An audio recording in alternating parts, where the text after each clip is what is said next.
काय सांगताय? आंब्याच्या झाडाला सीताफळ? असं फक्त आम्ही नाही तर अख्खं भिवंडी हेच बोलतंय. देवाची करणी आणि नारळपणे असं आपण काहीतरी म्हणतो ना, पण इथे तर निसर्गाने अख्खा सिलेबसच बदललाय. भिवंडीतल्या एका आंब्याच्या झाडावर चक्क सीताफळ डोलतंय. तर विषय असा आहे की भिवंडीवाडा रोडवर साईगाव असनोली नावाचं गाव आहे. तिथले शेतकरी आहेत जयेश पटेल. त्यांच्या अंगणात गेल्या 8 वर्षापासून एक छान आंब्याचं झाड आहे. दरवर्षी मस्त आंबे येतात, पण 2 मेच्या सुमारास काहीतरी वेगळंच घडलं.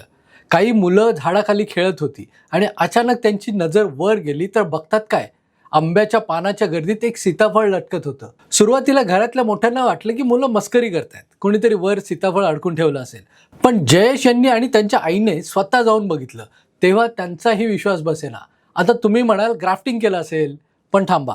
जयेश पटेलांनी छाती ठोकपणे सांगितलंय की त्यांनी या झाडावर कसलंही ग्राफ्टिंग केलेलं नाही. हे पूर्णपणे नैसर्गिकरित्या वाढलेलं आंब्याचं झाड आहे. झाडाच्या फांदीला हे सीताफळ अगदी नॅचरली आलेलं दिसतंय. हा खरोखर निसर्गाचा चमत्कार आहे की यामागे काही वेगळं लॉजिक आहे? कमेंटमध्ये नक्की सांगा आणि अशाच इंटरेस्टिंग स्टोरीजसाठी फॉलो करा सलाम ठाणेला.